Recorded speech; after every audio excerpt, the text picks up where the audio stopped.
The restaurant shimmered under golden chandeliers, every corner glowing with luxury and quiet whispers of wealth.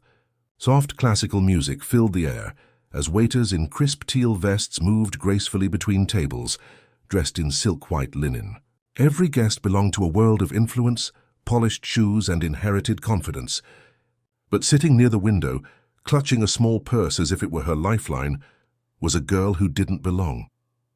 Her name was Elena, the daughter of a maid, her heart racing as she waited for a date she could barely afford. She had saved for weeks to experience this evening, a $6 blind date at a restaurant where even a glass of water cost more than that. Her trembling hands played nervously with her phone, her reflection on the window showing a mix of fear and fragile hope. Elena had grown up in a small apartment on the edge of the city where her mother, Maria, spent her days scrubbing marble floors and polishing silverware for the rich families of Crestwood Heights. Every morning, Maria would return home exhausted yet smiling, telling her daughter, "Never be ashamed of where you come from. Be ashamed only if you stop trying." Those words became Elena's compass. So when a co-worker at the cafe where she worked offered to set her up on a blind date, she hesitated, but eventually said yes. For once, she wanted to feel normal, to laugh, to be seen, to belong. She borrowed her friend's navy sweater, wore a red scarf her mother ironed with care, and walked into that glittering restaurant, trying to carry herself like she belonged among chandeliers and fine china. But from the moment she stepped in, she felt eyes on her. The staff's smiles were polite but cold, the kind that said she was being tolerated, not welcomed. Every tick of the clock deepened her unease as she waited alone, sipping water slowly to stretch her stay without ordering anything too expensive.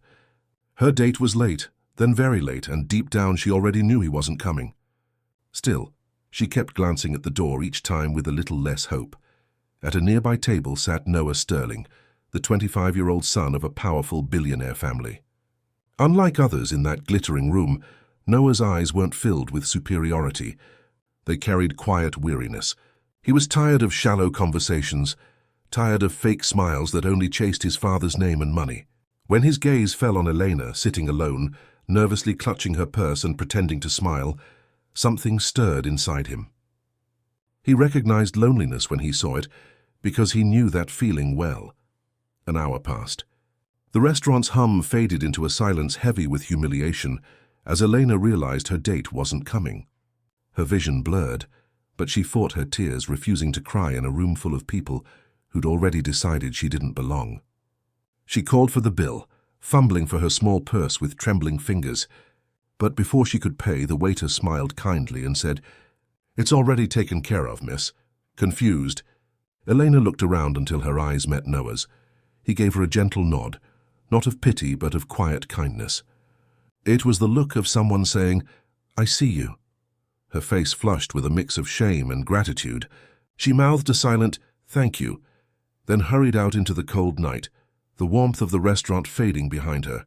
She didn't know who that man was, and she didn't expect to see him again, but Noah couldn't stop thinking about her.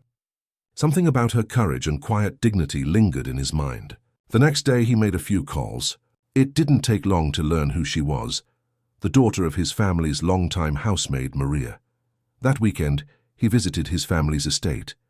As he entered the grand marble hall, he saw Maria and Elena cleaning the staircase. For a moment he hesitated, unsure how to approach. Then, with a genuine smile, he thanked Maria for her years of service and turned to Elena. "You have a good heart," he said softly. "Don't ever hide it." Elena didn't know how to respond. The son of her mother's employer speaking kindly to her felt like something out of a dream. Over the next few weeks, Noah began visiting the cafe where Elena worked. He'd order the same simple coffee every time and sit quietly, watching her handle rude customers with patience and grace. Slowly they began to talk, at first shyly, then like old friends. Elena learned that Noah wasn't arrogant or spoiled as she'd imagined.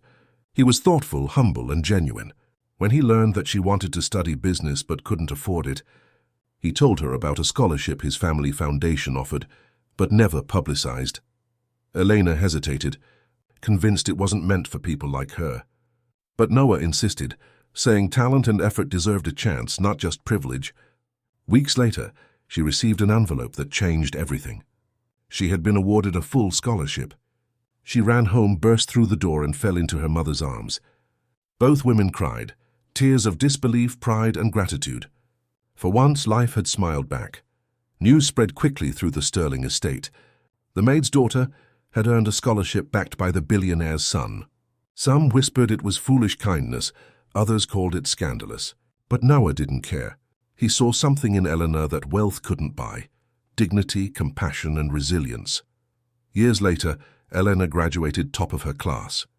With Noah's encouragement, she launched a foundation to support underprivileged women, calling it the Second Chance Project. On the day of its launch, Noah sat in the front row watching proudly as Elena spoke with confidence and grace.